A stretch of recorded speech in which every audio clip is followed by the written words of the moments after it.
back to another week here on Instigating with Clarkey and Drury. That is Clarkey. I'm Drury, and we're very pleased to be joined by a special guest on this week's show, Aaron Korolnek, who is, of course, one of the co-hosts on First Up on TSN 1050. One of my favorite shows going, with Mr. Coco, Carlo Coliacovo, as his co-host. He's also a huge contributor to TSN Edge for our betting community. We are, of course, brought to you by CoolBet. It's great to have Aaron on the show. How you doing, man? It's great to have you.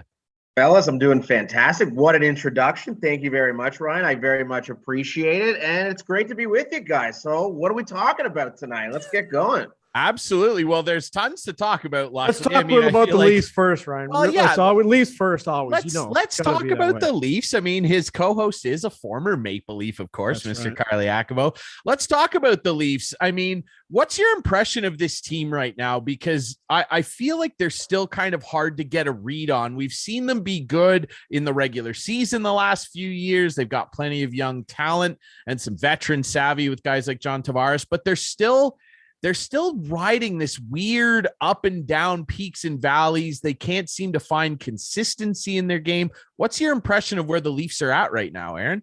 Well, I mean, the thing about the Leafs, and I'm sure you guys would agree with this, is that there's almost a paradox with this team in that regardless of if they're playing well, if they're playing poorly, the same conversation continues to emerge in spite of any type of performance, good or bad. Okay, but what's going to happen in April? And I think that's just a byproduct of the last 5 years, right? I mean, having not won a playoff series in this Matthews-Marner era, having not won a playoff series since 2004, since my man Carlo was a Toronto Maple Leaf, it's been a very long time. So the reality is the fan base is not going to really adjust their expectations, not going to adjust anything with regards to their perception of this team until we get to the playoffs and until this team actually wins a round. That being said, I think you look at kind of the highs and lows of the 13, 14 games they've already played. There's definitely been some lows. I mean, you think about the 4-game losing streak going down 2-0 to Chicago. The fan base was ready to set itself on fire, and rightfully so, after everything that we saw early on, but they seem to have righted the ship. And yeah, Clarkey, you were part of that. I was one of them. Yep. Fire everybody. I think there were a lot of people, myself included. It was tough to watch, and it looked like they just didn't care. And they have righted the ship. I mean, you win a bunch of games in a row, and the performance that we saw against the Flyers this week was very impressive. And it's just a matter of keeping it going, keeping it consistent over long periods of time. But at the end of the day, anything they do in the regular season, we saw it last year, gentlemen. I mean, on pace for 113 points in a full 82-game season. But who cares? They blew a 3-1 lead to Montreal, and we know the story that's emerged then. So it's a weird season for a team that I think has a lot of upside, but they're going to need to fulfill it, or it's just going to be yet another look at a team where you kind of shrug your shoulders and be like, well, that's pretty much what we expected. I'd love to get your read on Jack Campbell. I think he's an outstanding goaltender. The numbers are proving it this year. You know, all my buddies who are anti-Leaf guys, like, well, Ryan's one of them. As you can see, he's a Capitals fan. But no, I know. But what I'm saying, wait, just a second, Ryan. What I'm saying is, they're always fast. Okay, for the last 6 years, they've always said, you guys will never win with Freddie Anderson. And now they're saying, oh, yeah, look, you get rid of Freddie Anderson. Look what he does in Carolina. But when you look at the numbers of Jack Campbell compared to Freddie Anderson right now, and I don't think there's any question who has the better defense. Well, if Carolina has a much superior defense, which a lot of people say, and you look at Jack's numbers, which are very comparable to Freddie, I think they're in the right position with Jack. Let's just hope he can make the big saves in the playoffs. But what do you think about Jack?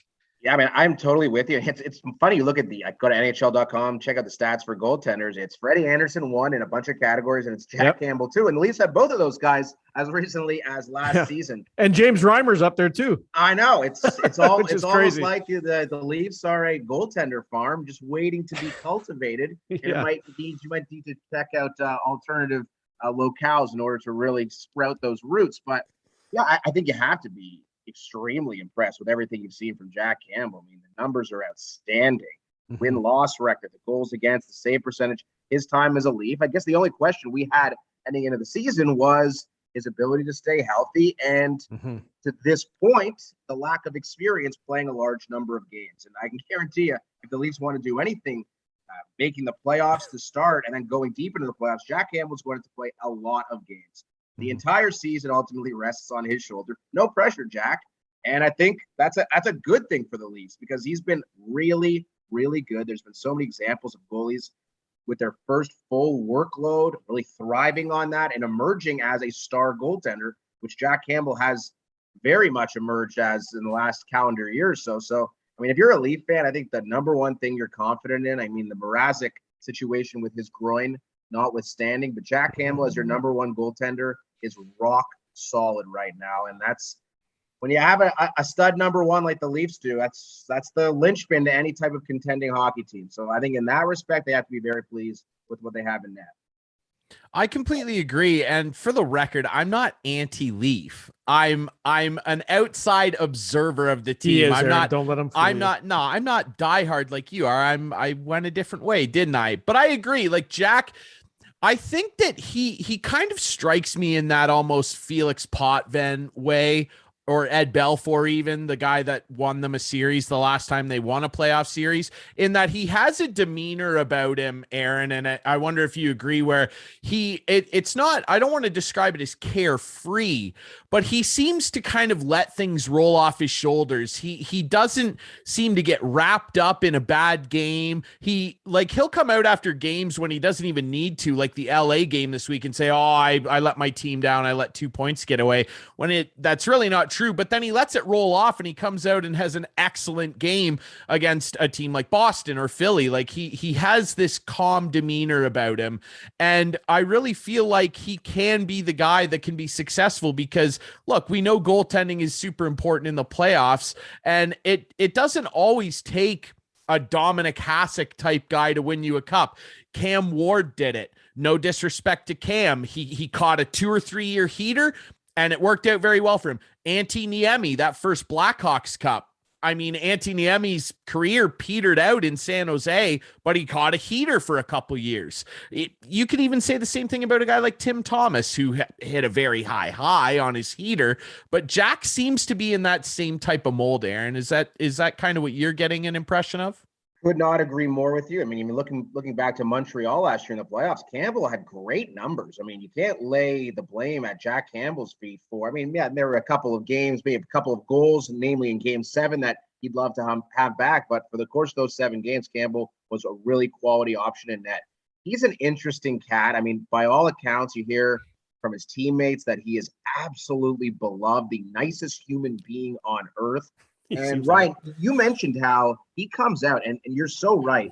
So many times over the last year or so, we've heard Campbell just come out and think, oh, yeah, that was me. That was my fault. We lost the game because of me and no one else. I take all the blame. It's my responsibility. And everyone's kind of like, no, man, that's not true. Like, why do you come out and say that? I don't know if that's a calculated measure on Campbell's part to maybe alleviate some of the pressure on his teammates and kind of carry the burden himself. Maybe that's something that aids him in kind of his mental game. I'm not sure exactly why that is, but clearly he's not affected by a poor performance.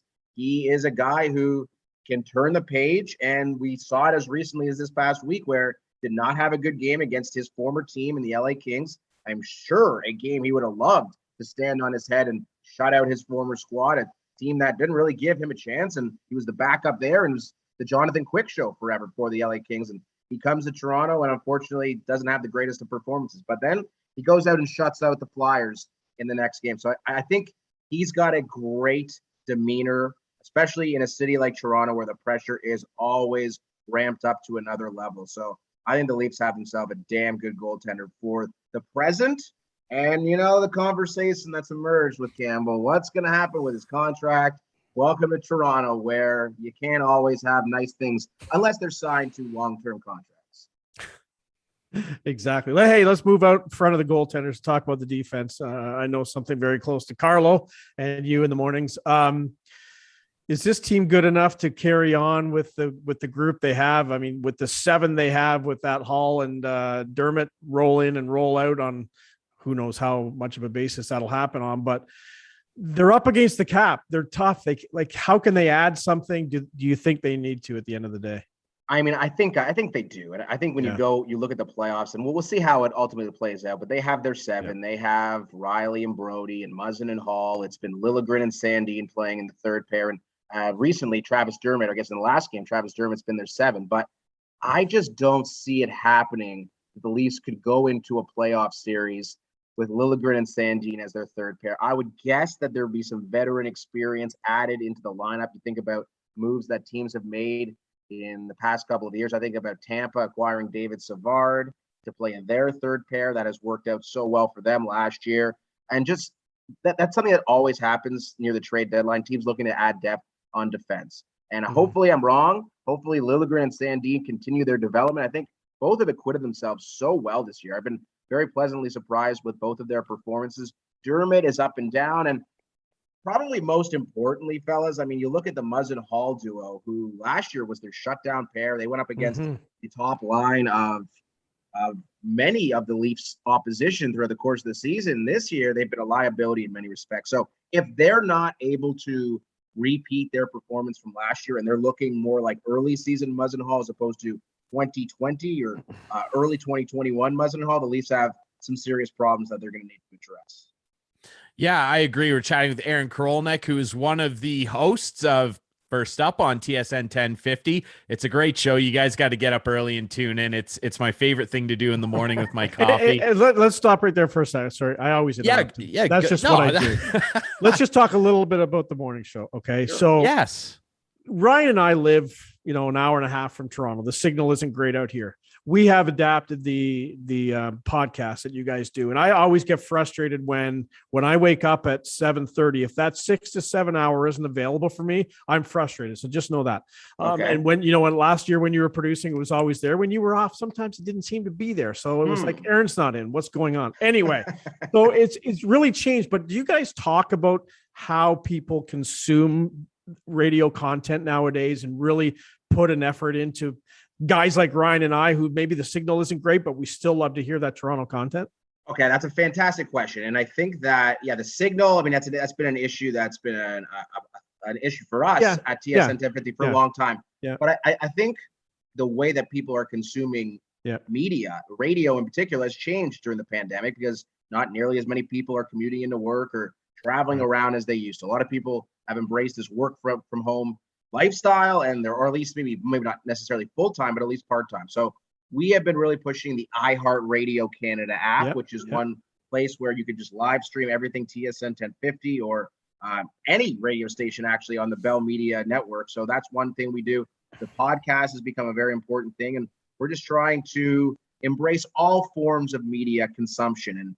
And the podcast is certainly a big part of our day-to-day. And we understand that the way that people have consumed radio for the past, 100 years, it's changing for a number of factors. But we're doing our best to provide our audience a multitude of options when it comes to consuming the content, podcasting and the live stream included. And I guess, if you have your Alexa or your Google Home, you could just say play TSN 1050. So we have a lot of ways to do it, but I understand your frustration. And I'm not frustrated about it. It's good. Like I like it because I like to hear you guys when you first get on, the first thoughts of the day. I've said to Ryan many times, they talk a little bit too much NFL for my liking, but that's fine. I like the way we do love the NFL. It's true. You do. That's fine. And we're going to talk Argos a little bit NFL too, because Ryan won't talk Argos with me. So I'm going to talk a little bit about them with you today, but it's just changed for sure. And it's like when I'm in my car, I will stream it. I did yesterday. I had to go to London and I streamed it all the way. And you know what, at the end of the day, it doesn't take a lot of data. People think it does, but it really doesn't. To stream radio nowadays, it's not, but I enjoy it. I like being able to pick and choose. Like Dave Poulin's a friend of mine. I worked with him at Leafs TV for a while, and he's a friend of the show. He's on all the time. I love how I can pick and choose of what you guys have available.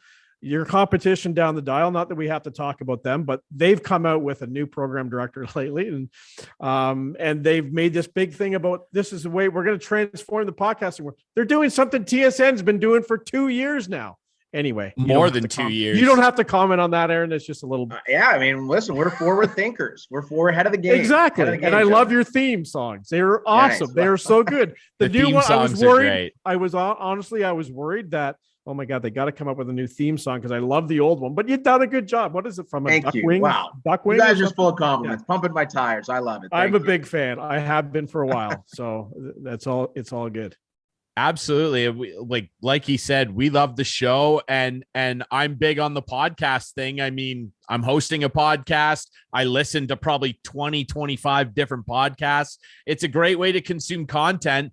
If we're in the car, yeah, it's great to stream it live. But the thing that I love about podcasting is typically if you guys are on the air, I'm in the office, at least in the old world, and I love being able to go back and I want to hear every single second of the show. And I want to hear it uninterrupted. I mean, if I'm listening live and I got to run off and do something or call someone for an interview for a news story, I might miss something. The podcast, I can pause it, come back. I like to consume the entire show. You guys in Overdrive are the best sports radio content on planet Earth right now, in my personal opinion. All right. If I can give you an extra tire pump. Ontario, Yeah. Canada, No, Planet Earth. all of it. There And we trust go. me, I love I'm it. listening to a lot of shows, and you guys are doing it better than anybody. And I want to dive back into the Leafs really quick, Aaron, because I mean, yeah, they're an interesting team, and like you said, you kind of made the joke, we can't have nice things in Toronto, the cap, and I want your impression just of what the NHL landscape is like in that regard, because you know, guys like Alan Walsh have definitely been very outspoken about the salary cap and what it is and how it restricts teams. I've personally grown to, I guess, get used to it. Am I a necessary fan of it? Not really, because I don't believe that it's achieved what Gary Bettman and his cohorts wanted, which is this illusion of uniform, you know, parity. I don't really believe in it. Look at the Stanley Cup winners over the last 15 years. But I want your opinion on it. Like, would you rather they go to a luxury tax system like what baseball and basketball have? Like, what is your opinion on the cap and just how detrimental it can be to teams like Toronto, Washington, Boston, Tampa? They got to ship guys out all the time. It doesn't seem fair.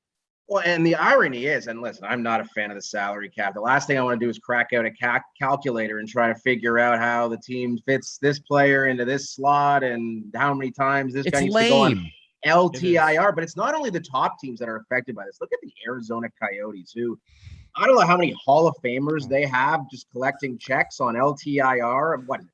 Hossa and Pro. I don't even know who's on there anymore. Datsuk. I mean, like, the whole thing is a complete farce. It is clear cap circumvention, and the NHL has no issue with that. Why? I don't know. So I think when you're talking about a sport that needs big, bombastic news, like think about the NBA, think about the NFL, just like massive news stories breaking all the time, some positive, some negative. The NHL, I feel, is lacking in that regard. I think in part that's due to a very restrictive salary cap that just doesn't permit player movement the way that a league should want to encourage it. And will anything change? Probably not, as long as Gary Bettman is running this league. He is a guy who helped put this system in place, and I think he believes it's working. And you mentioned the parity aspect.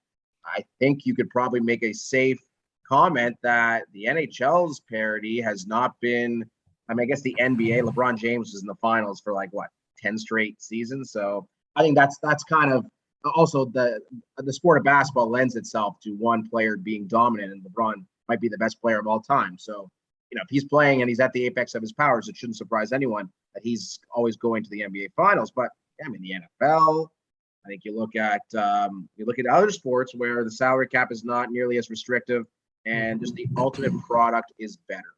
And I do think that there should be a luxury tax, maybe some type of a single player exemption where you could pay one guy. I mean, it's kind of like the bird rights in the NBA, where you could go over the salary cap to pay one player, and that just makes the sport more consumable, more relatable to the fans, and we could be fans of the sport as opposed to being mathematicians. And I think who isn't on board with that? And that's something that's really drawn the ire of so many people. Okay, Ryan, you know what's coming, right? Ryan? Yes. Yeah. Clarkey okay, so has this grand scheme that he wants to lay at your feet. Yeah. Okay. No, so I laid it at Ryan's feet last week, and I promise from here on forward, whatever guest I have on, I'm going to hey, it's just a poll I want to take. So it's a couple of part question, but first part is, if the Leafs fail again this year, and I'm talking about not making the playoffs, losing in the first round, do you, and this is a yes or no question, do you believe they have to break up the core? This it's isn't, so and this it's isn't so the whole dependent. question. Believe me, It's so dependent on what happens. Like, let me put it this way: if the Leafs make the playoffs and they play Tampa in the first round and they lose, are you going to make drastic changes based on that? Probably not. You're not expected to beat Tampa, right? okay. I mean, it's very dependent on a number of factors. I think if the Leafs miss the playoffs, for sure. Okay, so that's the first part of the question. So the second thing is, I think they have an opportunity to get Shane Wright. And you're going to say, how are they going to do that? okay. So this is my theory. My theory is Phoenix wins the lottery. Okay. You know where I'm going now, right? I do. I do. Yeah. So my question is, and this is you're the first one to answer this poll question. If the Leafs have the opportunity, do they at least address and look into trading Austin for the first overall? No, now hold on. You said that this was do they entertain it? Yeah. Do they entertain?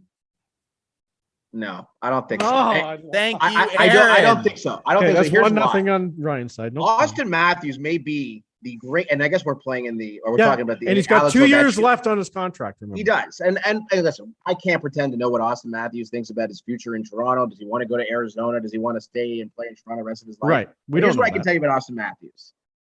I guess Alexander Ovechkin aside, I think he's the greatest goal scorer in the NHL right now, and I think that's pretty safe to say. Certainly at even strength.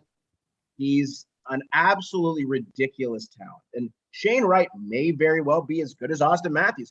Maybe he's like Nico Hischier. I don't know. None of us know, but by all accounts, you're right. By all accounts, all the scouts say that Shane Wright is the next one. Maybe not McDavid, maybe not Crosby, but maybe not Austin Matthews, but he's going to be a hell of a player. I have family in Kingston. I mean, the numbers of emails that I get about Shane Wright, just like I almost like, okay, I get it. He's amazing. But I don't think that the Leafs could entertain that. Also, you got to keep in mind that, you're Kyle Dubas. You're Sheldon, I guess, whatever. Shanahan Dubas. This would not affect Sheldon Keefe. Are you really going to trade your best player for a 18-year-old and be significantly worse in the short term? Well, no, but hold on. You'll still have $11 million to play with. You would. But I mean, what are you going out and spending? I don't know. Is anyone close? I don't know. To Austin? Ding, ding, ding, oh, ding. no one's close to Austin Matthews. No, so can John Klingberg is a free players. agent, right? So you're going to go out and pay John Klingberg $9 million? No, I guess. But it's a difficult one. I understand the if you use that on TSN, you got to give me credit. That's all I'm asking. I mean, it's an interesting. I mean, we'll see how the season progresses. I mean, if the season goes completely off the rails, there will be tank for Shane Wright, or maybe look at but they don't. Bedard But the Leafs wouldn't tank for Shane Wright. No. They could make a trade. Yes, get him. That's all I'm correct. saying. And that's all I was asking. Would they entertain it? It's an interesting thought. It is an interesting thought, but it's one that, I mean, when you have a generational player, do you trade him for a potential generational player? Yeah, I agree.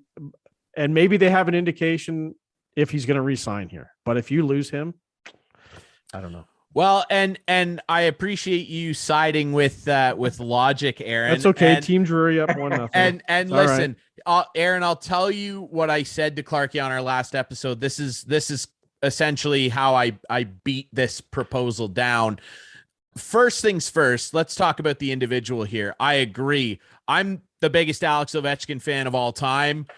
I think Austin Matthews at this current moment is right on level with him in terms of scoring goals and creating goals out of nothing that other guys just can't because of the lethality of his shot. I mean, that's just a fact.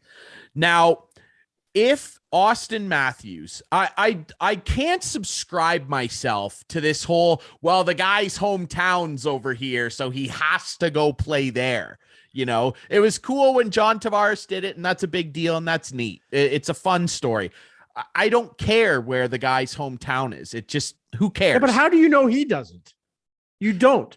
Okay, but fine. Was Carlo thrilled to be drafted by the Maple Leafs? I bet he was. I bet he was, yes. And it's a special thing and it's neat. But if somebody else is going to pay you more and give you an enhanced role somewhere else, I mean, is home that big of a deal? To some guys, it might be. And maybe it is to Austin Matthews. But my point there was, if Austin Matthews legitimately in 2 years' time, because they're not going to be any better than they are now. As a matter of fact, I don't even think they'll be in Arizona.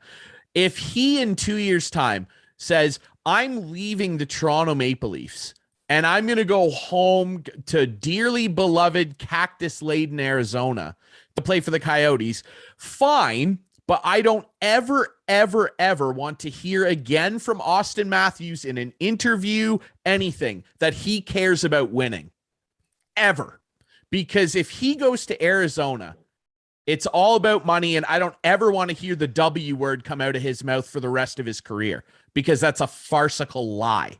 And I don't think that that's what this guy's about. I think he cares about his legacy. I think he cares about what people think about him as a player and a person. And I'm sorry, Arizona just isn't in the cards if you care about winning.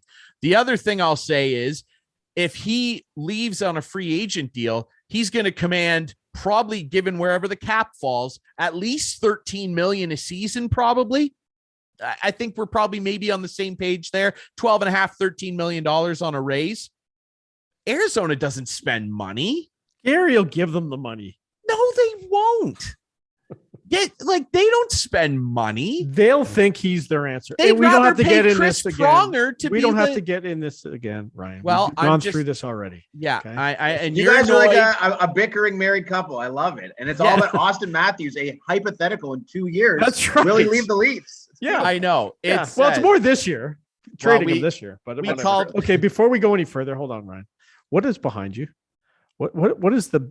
It's the bull and the bear. I got my stock market the stock enthusiast. thing. Okay, got it. Pretty cool, actually, don't you think? I mean, it is very cool. It's great. Yeah. Vacuum cleaner there as well. I was vacuuming earlier, believe it or not. I'm a very clean person. I decided I need a little vacuum to get it going. And then, okay. The bull and the bear right there. Okay, good. Bull and the bear. Very good. I love it. And that's apropos given our conversation here, because you're trying to diminish the stock of Austin Matthews. And what do you think of crypto coin? What do you think of crypto? Well, that's a very broad question. Well, would you invest in it? Would you invest in I'm invested in some cryptocurrency. Ethereum? Yes. People are telling me I have some Ethereum. I have some Bitcoin. Okay. I've got it all, really. Okay.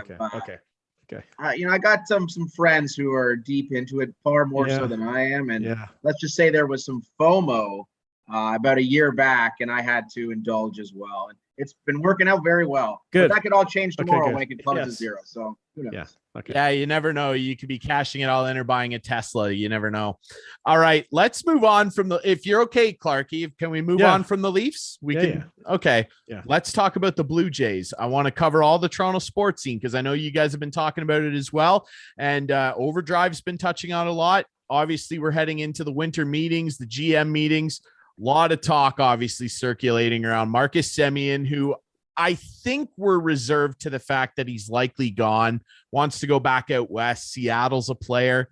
Robbie Ray, though, I'd love your opinion on Robbie Ray, because I heard a number of guys on the station coming on and talking about how this could be an issue of years. And if he wants to push it to 5, maybe you do that, but anything 6 and over, it's not worth it. What is your opinion on the level of urgency in terms of the Jays keeping Robbie Ray, who we think should be the Cy Young winner?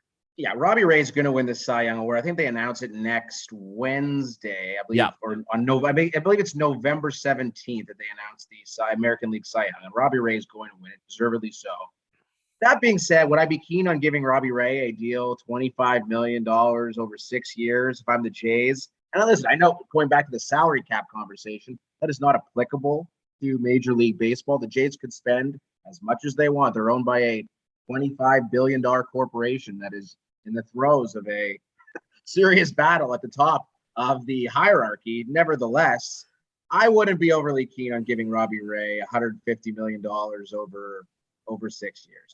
I really wouldn't, especially considering I think the Jays are actually in pretty good shape as far as their starting pitcher group without Ray. And they're going to have to pay Barrios, who's going to get a big ticket. He's awesome. He's younger than Robbie Ray, has less mileage as well. So if you go in, let's just say hypothetically, Robbie Ray walks, Semien walks, it's a lot of money you have to throw around. And how you decide to utilize that cash, I mean, that's up to Ross Atkins and Mark Shapiro. But you start off with Barrios, you start off with Ryu, you start off with Manoah. Those three comprise a damn good 3 in the American League and the National League. I don't care where you are. Maybe you could add a top quality 4th starter, or maybe it's Nate Pearson. Maybe you bring back Steven Matz. But I think the Jays, with or without Robbie Ray, are in good position as far as their starting pitching goes. I mean, depth is of the utmost importance. We've seen that time and time again over the course of a Major League Baseball season. But that being said, I think they're in good shape, and I don't think that they should be looking at Robbie Ray as a do or die situation. I think they can find ways to spend and allocate their money. The replacement for Semien is really important. He hit 45 home runs last year. So if you're just going to lose that and slide in some other dude who might hit 15, I mean, that's a significant drop off. So there's a lot of issues they have. That being said, I mean, if you're the Jays right now, I mean, I think you're hitting a crescendo as far as your fan base goes. We'll be rocking and rolling with hopefully full capacity events. And who the hell knows in our world these days, but by April and May, and the dome will be filled, and you would go build up a lot of buzz as a top World Series contender. I think you can't underrate the financial wherewithal that could bring to your organization as well. So if I'm the Jays, I'm extremely, extremely competitive on Ray, on Semien, but at the same time, you can be competitive while not being stupid. I think probably giving Robbie Ray a 6-year deal is probably something you look at in 2 years down the road. You're like, whoops, that was really dumb. And if we don't have a World Series ring to show for it, then that's a big time mistake, because while there's no salary cap, there's also budgets that these baseball teams, especially the Blue Jays, have to live by. So it's a difficult spot for Ross Atkins, but I'm confident based on everything that I've seen, he'll make the right decision. What I can't wrap my head around is all these accolades this team is getting right now. Up for MVP, 2 guys up for the MVP, Cy Young Award winner. I mean, Bo Bichette, they have a great closer. Do you think Charlie's the guy to bring this team to the promised land? I mean, it's a fair question. You know, it's a fair question, and it's one where I would not be surprised if there's a quick hook on Charlie Montoyo if they start the season slowly, and that's probably something that would be deserved, considering the expectations that are going to be on this team heading into the 2022 season. They will be sky high. They will be World Series or bust, and I think considering the team they have, that's how it should be. It's hard for me just sitting here on the outside. And there was a ton of times we were critical of Montoyo's decision-making with the bullpen or certain managerial decisions. I do think he will be the guy next year because he is under contract. Yeah. Beyond that, I suppose we'll have to find out.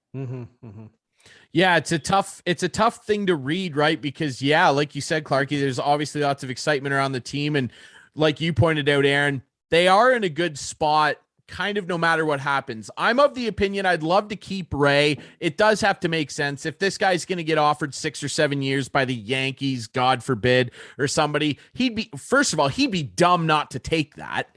I mean, people are backing up the Brinks truck at your front door. I mean, you don't turn the driver around. So exactly. Fair play to him. But if he can accept a 4, maybe 5-year deal to stay here, you got to think that there might be some incentive for Ray, right? Because let's consider where this guy was at just 2 years ago, where he was a walk-inducing machine in Arizona. And Pete Walker, God bless the guy. I mean, he's done this with so many pitchers, where he took a guy and refined his tools. Let's remember, this guy throws 2 pitches and turned him into a Cy Young winner. So you got to think that Ray might see the benefits of potentially maybe taking less years to stay in Toronto. Maybe money talks, and this is baseball we're talking about. But I like your point about them being young, and that's the best thing they have going for them. Their best players are all young, and there is a ton of pitching talent available. I'm not trying to play video game GM here. Max Scherzer's a free agent. Kevin Gausman's a free agent. They watched Verlander pitch. They were one of 8 teams that were at his session hitting 97 on the gun. Like, that guy still got some gasoline in the arm. There are guys out there. And the biggest thing to me too is you talk about replacing Semien. The thing that I think is that because of the Semien Bichette dichotomy, they had to shift Kevin Biggio, who had an awful year behind the plate, over to third a lot. He's comfy at second. Could they go out and maybe investigate getting a guy? I'm a big Oakland A's fan as well, and it pains me to say this. Matt Chapman, they're not going to pay this guy. And he had an awful year behind the plate. Plenty of power, but an off year. But he's a Gold Glove winner. Could they investigate going after a guy like that? I mean, they have options, Aaron. I don't think they will leave any stone unturned as far as their options go, because there's a lot of malleability with that roster, a lot of flexibility that they can go in a number of different directions. Their focus could be trying to fill that void with Semien at second base, and maybe that has to be one of their focuses. There's no doubt about that. The bullpen, it could use a bolstering. I mean, it kind of came together in the second half after they were able to acquire a lot of guys, and that was very fortunate for them. But talk about the reason they didn't make the playoffs. I think it's twofold. Number one, they played a lot of games on the road. They weren't back in Toronto, save for, I believe, 34 home dates, while everybody else played 81. And their bullpen was an unmitigated disaster early on in the season. And that's how you blow up an entire year like the Jays did. So I think they're going to be extremely competitive on Ray. Semien, I think, is gone. I think you're going to see him on the West Coast, whether it's Seattle, whoever. But whether it's a trade, whether it's a free agent, and we've heard the rumblings with Oakland, it sounds like their entire team is available. You want to go trade for Bat Boy, you want to trade for whatever with that organization, they'll hook it up. The owner, please. Yeah. Just hook it up. We'll just write a check and we'll send it over via FedEx. So that's how it looks to me via Oakland. And I think, that's how they need to explore. And that's, from my understanding, based on everything that I've read and I've talked to people about, that's how they're approaching this offseason, which I think is a very good thing. Yeah, Oakland's in trouble, and let's remember they've got plenty of pitchers available too. It sounds like Montas, unbelievable pitcher. Chris Bassett's a freak. The Jays could sniff around there. Oakland is once again a picking ground for every team who's got a half decent owner that doesn't have a silver spoon in his mouth. Clarkey? Yeah, I want to change topics if I could, because Aaron's got to get to bed at some point. We got to get moving here. So he is up early. But I just want to quickly talk about the Argos. We had Rod Black on this show back before the season started. He is a legend. Back before the season started, and I said, is it hard to talk and predict what these teams are going to be like this year in the CFL, because we missed a whole season and who's coming back and everything else? He goes, no, the Argos will suck. And I'm like, well, we know what happened to Rod. So that prediction didn't happen. Unrelated. I'm kidding. It's unrelated, but I think they're legit. I like McLeod Bethel Thompson. I like Nick Arbuckle too. I was sort of surprised they traded him, but is this team good enough? Like, can they have a big game Friday night against the Ticats? They beat them. They have first place. It would be nothing better in my mind than for them to go in to Tim Hortons Field, Grey Cup, and win the Grey Cup on Hamilton soil. Well, I think the Argos are legit in that if they play at home in the East Final, they have to win on Friday night. I think it's a must win because the home road splits with this football team are drastic. Yeah, they are pretty bad. They're actually honestly terrible on the road. They've been awful. They've gotten blown out a number of times. They've had their worst performance of the year. They almost lost to Ottawa last week on the road. A game they probably should have lost if it's not for the incompetence of the Red Blacks. But at home, 5-0, they've beaten Winnipeg at home. A game that the score reflected something that didn't actually transpire. The Argos dominated Winnipeg that game. It was one where there was a pick six, a fumble recovery for a touchdown for Winnipeg. Their offense did nothing against the Argos. So I think if the Argos can win Friday night, host the East Final, you get to a Grey Cup. I mean, if 2017 taught us anything, the Argos taking on a Calgary Stampeders team, that was way better on paper. Yep. And there were some weird plays. You think about the Ricky Ray to DeVere Posey touchdown, ultimately leading Posey to Grey Cup MVP. You talk about some interceptions and fumble recoveries that led to scores for the Argos. In one game in football, in the CFL especially, you never know what happens. But the only way you can find out if you have the luck on your side is by getting there. And I think for the Argos, they need to play these games at home. And it's not like the crowd down at BMO is giving these guys the bump that they need. This is not like Arrowhead with the Kansas City Chiefs. Not that, but for whatever reason, the Argos play really well at home. And I think they need a home date. And that starts Friday night against Hamilton. Yeah. And let's be honest, it's probably it's definitely the nicest field in the league. They went from one of the worst to the best with the natural grass there. So let's hope they can win. Ryan, do you want to just wrap up with the Raptors? If you want to talk Raptors, go ahead. I'm not a big fan. Well, we can. Not a big fan. Are you aware of Scotty Barnes? Are you aware of what this cat's up to? Yeah. Let's talk. I'm a fair weather Raptor fan. I'll admit it. Okay, fair enough. Let's talk quickly about that because I got to dig into some NFL with you quickly before we let you go. But Scotty Barnes, I mean, boy, they're looking pretty smart right now. There was the debate, the Suggs, Barnes, and Suggs is a good player and he's off to an okay start himself. But this kid is a two-way force. Like he looks like I mean, Kevin Durant is splashing praise all over this kid. He's pretty impressive, and so are this group of young Raptors with older guys like Van Vliet chipping in. OG's gone to another level. Pretty darn impressive. Good building blocks, it looks like, Aaron. I mean, I'm with you, and on the subject of Scotty Barnes, like I've been shocked with how good he's looked. Like, keep in mind, this kid is 20 years old. He played point guard at Florida State last year. Now he's playing the three, he's playing the four in the NBA. He's guarding guys like Jason Tatum, Kevin Durant, James Harden, like the best offensive players of this generation. He's acquitting himself very well. Where these guys are going in press conferences and being like, man, sheesh, I believe was the term that Durant used with regards to Scotty Barnes. So I think you have to just another tip of the cap to Masai Ujiri and Bobby Webster and Dan Tolzman, the Raptors staff, who once again have hit on a gem. And that's what Scotty Barnes is. Is he going to be a number one on a championship contender in the not too distant future? I mean, anything is possible. Seems like a little bit of a stretch to me, but I wouldn't rule it out. This kid has unbelievable talent. The skill set, the athleticism is all there. By all accounts, work ethic is off the charts as well. The Raptors hit gold with Scotty Barnes, and it's all about guys like OG and Fred Van Vliet, Precious Achua, and certainly Pascal Siakam. You can't rule him out as far as being a massive contributor. Still probably the best player on this Raptors team. There's a lot of things to like. Will they be able to put it together this year and make a run at the playoffs? I believe they can. I agree. And yeah, don't count out Spicy P. This guy is still a factor. I mean, oh yeah.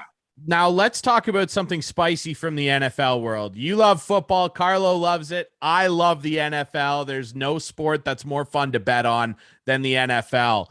Really quickly, Rams. They're already off to a pretty good start. They've had a couple dud losses, sure, but Stafford's fitting in there. McVay and the guys are flying. They had OBJ the other day. I mean, does that, if they weren't already on top of the Von Miller move and some of the moves that they've already made, getting Stafford in, if they weren't already your Super Bowl favorite, are they now?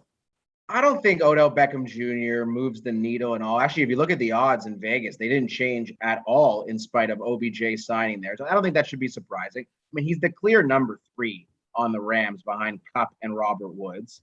That would not be a stretch. Cooper Kupp is having one of the great seasons we've seen in the NFL in a very long time. He's been incredible. And OBJ, I think, is kind of a complementary piece in this offense. And I think if you're him, you look at the situation, you have a stud quarterback, you have a team that's guaranteed to make the playoffs, and you have a situation in which you're not facing double coverage. You're not facing any real focus from defenses who have to worry about Kupp and Woods just all over the field at all times, not to mention a running game with Darrell Henderson, who's been hit or miss. When he's been in the lineup, he's been pretty good as well. I don't think that this changes my perspective on them being Super Bowl contenders because I already thought they were. And I think Von Miller, when he's back in the lineup, will be a more impactful piece than Odell Beckham Jr. by a large margin.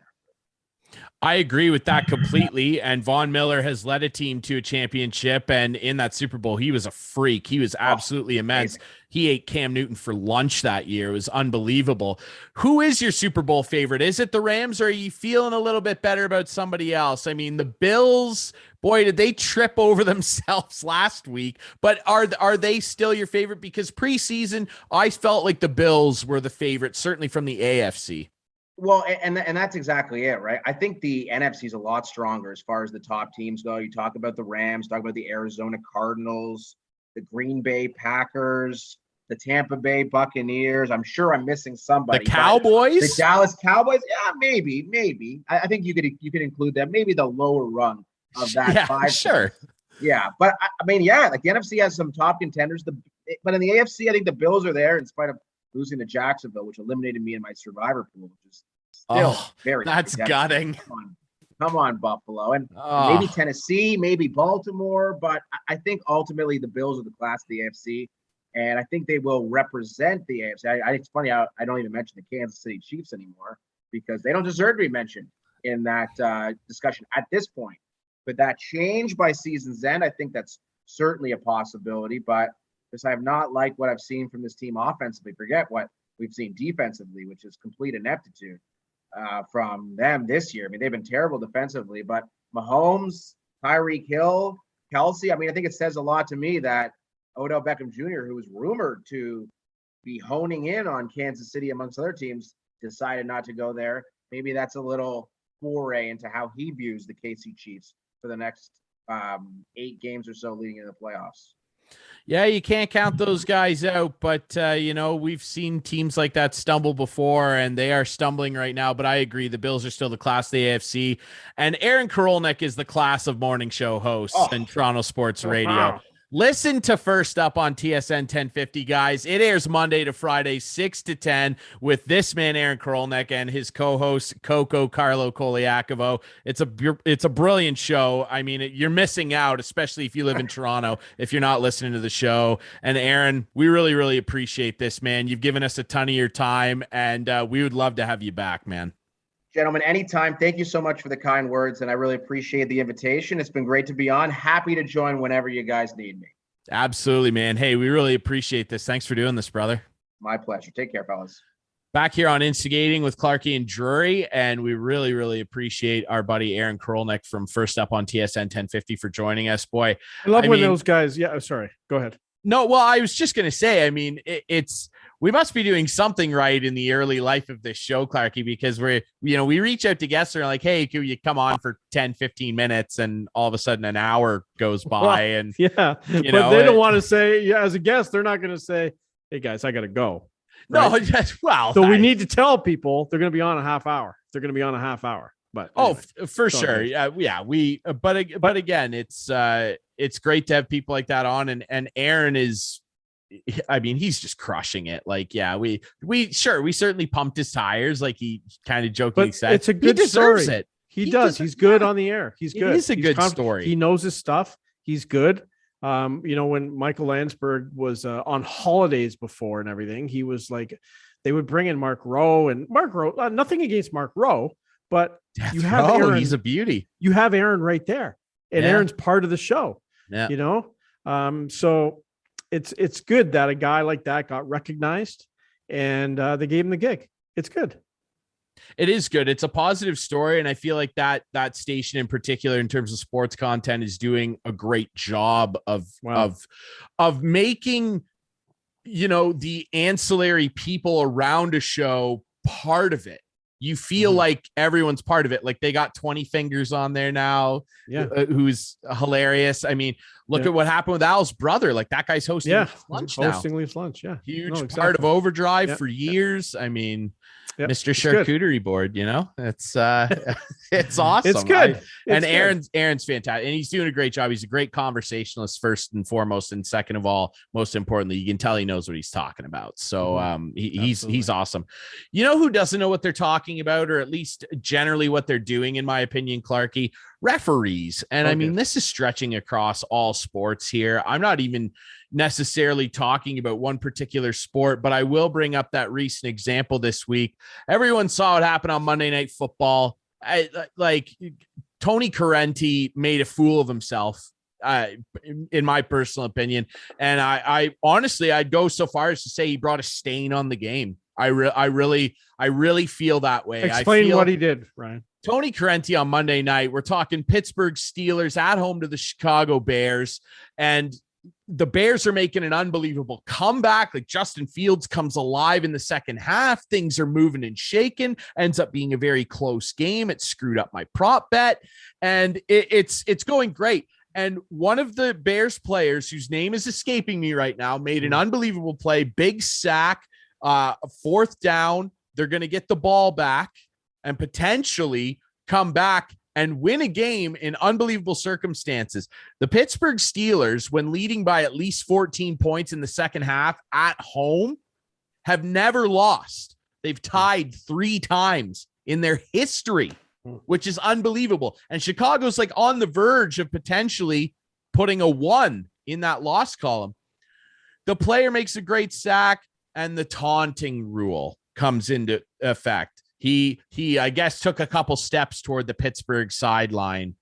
And then on his way off the field, Tony Correnti, this is what I want your opinion on. Do you think refs should start? This is a conversation that's been bandied about for a few years now. Do you think refs should start having to do press conferences after controversies? Absolutely. Because Tony Correnti, if he didn't hip check that guy, or in the very least, he saw him come in and he backed up into him, no question. And I want an explanation. I want him to take center stage and explain to the masses what the hell was going on there. Because listen, I don't want to sound defamatory here, but this is going to sound defamatory, and I apologize to whoever this may offend. But listen, when something like that happens, listen, I mentioned that score line screwed up my prop bet because the spread was 3.5 on our friends Cool Bet that sponsor this great show. Spread was 3.5. They won by 2. Right? Now, when things like that happen and you see a weird, innocuous instance like what we saw with that ref, things start to come into your mind of, that's pretty interesting because now Pittsburgh kept the ball. They get a field goal. They win this game and the spread is affected. The first thing I thought of, and this is what's going to sound defamatory, is that NBA ref that got caught fixing games. That's the first thing I thought of. And can you blame me? Like, you see some of these instances with officials over the years. Soccer is one of the most corrupt sports on planet Earth. I mean, you look at some of the things, you could spend hours in a rabbit hole on Google looking into things that happen down in the Brazilian league, South America. Like, it's shady business. You know, there's death threats involved. I mean, soccer's a whole animal. It's my feeling, like, and I know where you're going with it, but no, yeah. Wouldn't you think there would have been other opportunities that really affected the outcome of a play to be able to throw a flag or not, to affect the outcome if that's what he was really trying to do? You know what I mean? Like, a guy running off the field after a play is done isn't changing the play. Well, right? It did because it gave Pittsburgh a fresh set of downs. Yeah, but it didn't affect that play. But okay, yeah. And so did the taunting penalty, which is by far the worst, worst penalty in sports. Taunting. I'm just saying, like, a pass interference call and the guy catches a touchdown, they call pass interference, could affect the game a lot more than giving a team a first down. But I hear what you're saying. Right? Materially, because a touchdown occurred on the play you're referencing, but the first down occurs off a bogus call, and then a touchdown happens the very next play, maybe. First downs are everything. That's the lifeblood of your offense, is getting first downs. And the other problem I have with it is that if you're holding as a league players to such a high standard with things like fines, and you can get into the nitty gritty of how ridiculous or fair some of the fine systems are, whatever, you're expecting the players on the field, in this case, the ice, the hard court, whatever, to be at a high standard. Why is it in the media world we live in now, where everything's accessible, every single second of every game that is played in major leagues around the world is available on video to refine and pick apart? Why should we not demand the same for officials? What is so sacred about these guys? And in the instance of guys like Correnti, and geez, you want to talk about egos, baseball umpires? Why should, if Angel Hernandez and Joe West are going to go out there and have this big ego and take over games, why should they not be beholden to answer for some of the things that they blatantly screw up after games? I don't know what the argument is for that. We're fueling these products as fans, I feel like when something like that, that's just really unanswerable. I don't know what defense he could cook up. Yeah, I don't know. But they won't let them talk. You know as well as I do. They won't. But they should, but they won't. It's just the way things are. Like I don't know. And I'm not saying I'm one of these people, but it fuels the conspiracy theorists. Donahue, is he? I think that's who you were thinking of, Tim Donahue, the NBA ref. Yes, who was caught and caught. Went to prison. Yeah. For fixing games. As he should have.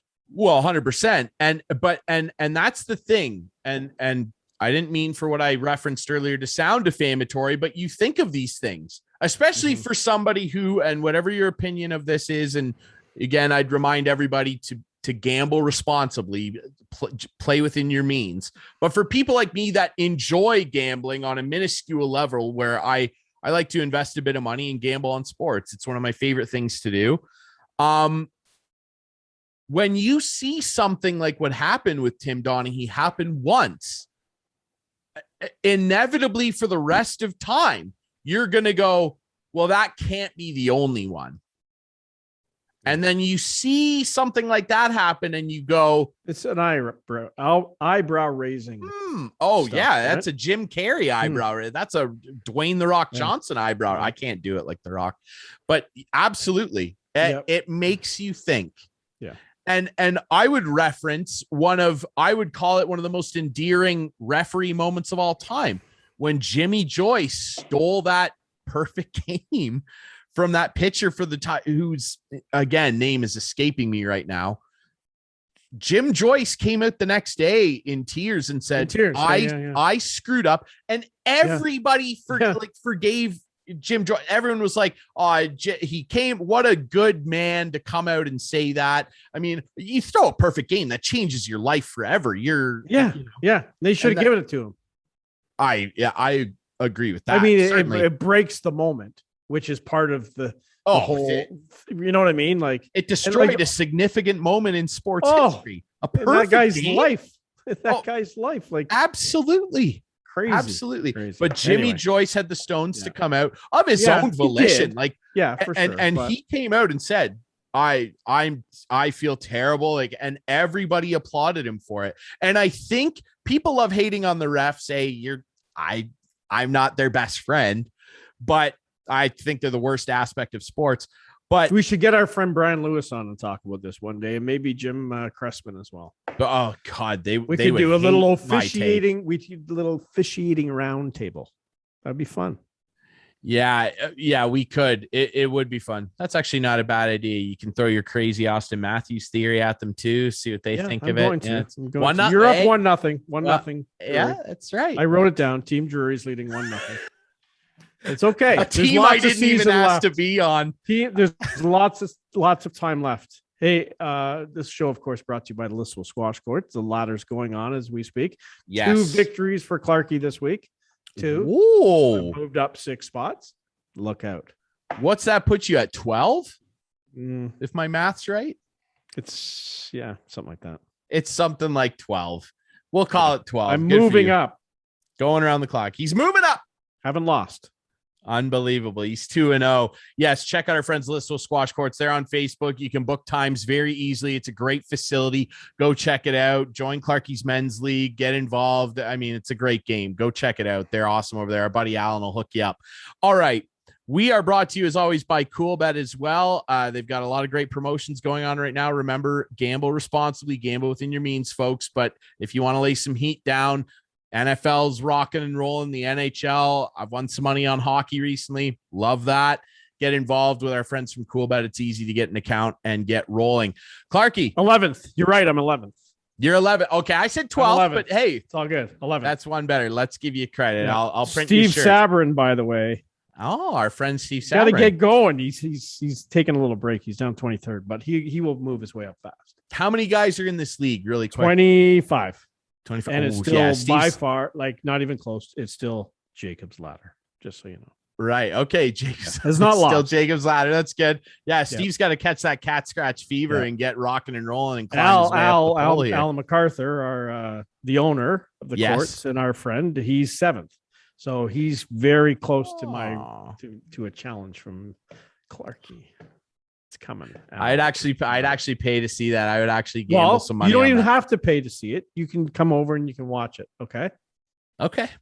Yeah, I'll do that. I will tell you when we're playing. I love it. Yeah. All right. Deal. Awesome. It'll be hopefully sometime next week, as long as I win my next match. Beautiful. Fingers crossed. I can't wait to see a Clash of the Titans on Jacob's Ladder at the Listowel Squash Courts. All right. We're also brought to you by CoolBet. We appreciate their support. We appreciate your support. We're on Facebook. We're on Twitter. Share our show on social media. Follow us. We're on all the best podcast apps where you can grab the show and listen anytime you want. Hey, we're on YouTube as well. If you want to watch us scream and yell at each other and instigate each other, that's the spirit of the show. Thanks to Aaron Korolnek from First Up on TSN 1050. We'll be back next week with more instigating with Clarkey and Drury. Stay tuned. Argos. I was scared for a second. Tune in next week. Argos.